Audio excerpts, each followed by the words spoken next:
下，安身土下，安身土下，安身土下，安身土下，安身土下。Si Kristo ay nagtagumpay, nalubig ang kamatayan, natingning ang pagkabuhay.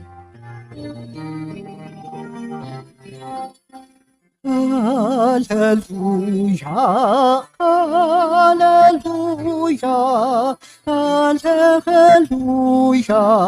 alleluia.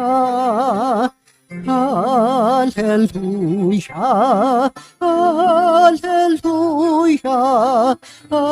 alleluia, alleluia.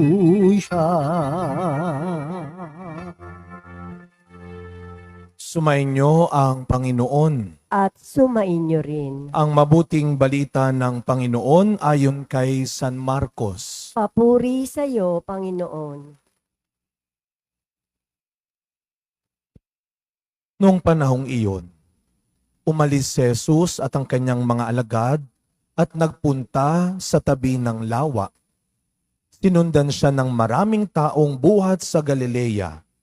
Nagdatingan din naman ang napakaraming tao mula sa Judea, sa Jerusalem, sa Idumea, sa ibayo ng Jordan at sa palibot ng Tiro at Sidon. Nang mabalitaan nila ang lahat ng ginawa ni Jesus.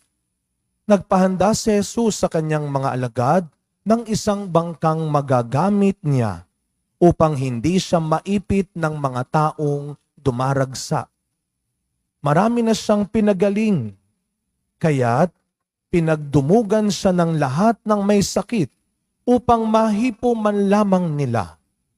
Bawat inaalihan ng masamang espiritu na makakita sa kanya ay nagpapatira pa sa harapan niya at sumisigaw, "Ikaw ang anak ng Diyos." At mahigpit silang pinagbawalan ni Jesus. Ayaw niyang ipagsabi kung sino siya. Mga kapatid, ang mabuting balita ng Panginoon. Pinupuri ka namin, Panginoong Hesukristo. Good evening po sa inyong lahat. And first of all, allow me to welcome you to our humble parish, Our Lady of the Assumption Parish. I believe many of us tonight here are guests and new friends in our community. And thank you for being with us tonight. And thank you to Saint Charbel for bringing you here. Maraming salamat po. At sana hindi ito ang huling makikita ho namin kayo. And definitely, I believe and I will pray, this will not be your last time to come here. Because every 22nd of the month, especially 22nd of the month, magkakasama-sama tayo to thank God for the gift of Saint Charbel. Amen. Palakpakan natin ang Panginoon sa biyaya ni Saint Charbel. Alam mo ninyo, sabi sa opisina, sa parish office, alam mo Father, marami ang tumatawag. Marami ang nagte-text, nagme-message. Ang tanong nila, paano pumunta dito? Paano pumunta dito? And you know, while reading the gospel tonight and seeing how people from different places, when they learn about the great things that Jesus done for so many people, especially for the sick, para bang naalala ko ito habang kinukwento sa akin ng mga staff na marami nagtatanong kung paano pumunta rito. Kasi parang lahat tayo kailangan ng himala. Hindi lang basta biyaya, pero himala. Ilang kaya sa atin dito ang matagal nang iniiyak, pinapakiusap sa Diyos, ang himalang inaasahan nating matatanggap natin. Miracles, graces of miracles, that we all believe that through the prayers of Saint Charbel, we will truly receive and finally achieve. Pero napakaganda ng ating responsorial psalm for tonight. May tiwala ako sa Diyos, hindi ako matatakot. Yun ang attitude. And I think that is the first miracle that we all receive right now and right here. While celebrating this Eucharist, ito ang unang biyaya, ito ang unang himala. Yung kahit gaano kahirap, kahit gaano katagal mo nang tinitiis, ang sakit, ang problema at paghihirap na yan, and yet you are here, and you are able to come here. And that is the first miracle. That is the first grace na dapat nating ipagpasalamat. I know, kanina ho bago magmisa, I tried to watch again some documentaries, things about the life of Saint Charbel. At yung aking napanood kanina ay for 67 years. For 67 years after the death of Saint Charbel, in 1988, kung di ako nagkakamali, in 1988, siya ay namatay bisperas ng Pasko. Habang siya ay nagdadasal, he got a severe or a serious stroke, massive stroke. And for 8 days, hindi siya makakilos. Hindi siya makagalaw. At ito yung isa sa mga makapangyarihang himala na nangyari kung bakit merong devotion every 22nd of the month because of Nohad El Shami. Yung pong nanay na naparalyze din ang katawan at sa kanyang panaginip, may 2 monk na nag-opera sa kanya. Yung isa ay nasa ulunan niya, yung isa ay nasa tabi, assistant. At pagising niya, 2 marka ng sugat ang nasa leeg niya at siya'y nakakilos na. At nung aking pinag-aaralan, binabalikan, bakit natapos yung last days of Saint Charbel in this world? On his 70th life in this world, natapos nang naparalyze ang kanyang katawan. Tapos yung great miracle kung bakit may 22nd of the month na devotion ay sa pamamagitan din ng isang nanay na naparalyze ang katawan. Hindi makakilos. Ito yung mga pagkakataon na parang wala na tayong magawa dahil sa sitwasyon ng buhay natin. Di ba? Hindi ka naman na-stroke. Hindi ka naman paralyzed.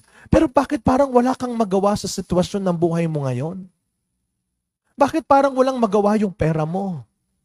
Bakit parang walang magawa yung mga connection mo? Bakit parang walang magawa yung mga kakilala mo? Yung position mo?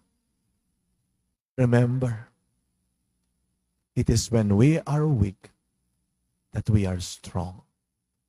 Because it is when we are weak that we learn to humble ourselves and increase our faith in God again. Kaya yung maraming tao na naghahanap kay Kristo, siguro, ang bilis nilang maglakad, ang bilis nilang makipagsiksikan. Buti na lang, tayo ay hindi pa ganon, pero I believe, pag tumagal-tagal pa ito, mukhang hanggang 2nd floor na ang mga tao dito sa aming munting simbahan. Pero bakit yung katawan nila kayang gumalaw? Pero alam natin na may hangganan ang kakayahan, ang alam ng isang tao. At sa mga pagkakataong tayo nagkakasakit, una, papaalala ko, hindi gawa ng Diyos yan. Hindi bigay ng Diyos ang pagkakasakit mo. Hindi bigay ng Diyos ang mga problema at pinagdadaanan mong pagsubok ngayon. Pero nangako ang Diyos, kasama niya tayo. Kasama natin siya. Lalo na sa pinakamadalim at mahirap na sandali ng buhay natin. And Jesus said, and God said, my grace is enough for you. Miracles do happen every day. After nating magmisa, at the end of the Mass, we will have the blessing with the oil of Saint Charbel. Baka naman ho, pagkatapos nito, asahan ninyo bukas wala na yung cancer ninyo. Tapos pag hindi nangyari, wala naman pala, hindi naman pala totoo eh. Huwag na tayong bumalik next month. Hindi naman overnight lang yan. But anything, God can do anything, anytime, and anywhere. Who knows? And we believe and we hope that God can do great things for you and through you, even tonight. As we continue this celebration, or before I end this reflection, I don't know, dahil kagabi ho ko lang in-announce na magsulat ho kayo ng mga prayer intentions ninyo. Nagpagawa po ako sa aming secretary, sa parish staff ng papel. Ako na ho ang gumawa ng papel. Baka kasing laki ng kartulina ang gawin nyo ho kasi hindi ko madala.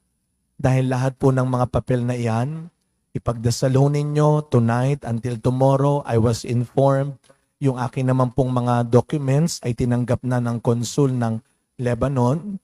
And hopefully ho, by tonight or tomorrow ay matanggap natin ang magandang balita na ako'y makakapunta na ho by next month sa Lebanon to visit the holy places of Saint Charbel. At isa po sa gagawin ko, pabawasan ko na lang yung mga damit kong dadalhin para magkasya yung mga prayer intention ho ninyo. No? Dadalhin ko po lahat ng yan. Dahil nangako si Saint Charbel that you go to Anaya and I will always be there and you can meet me there. And through these simple papers, small papers, I will make you meet Saint Charbel. I will bring your intentions and prayers. Pagdasal niyo ho muna.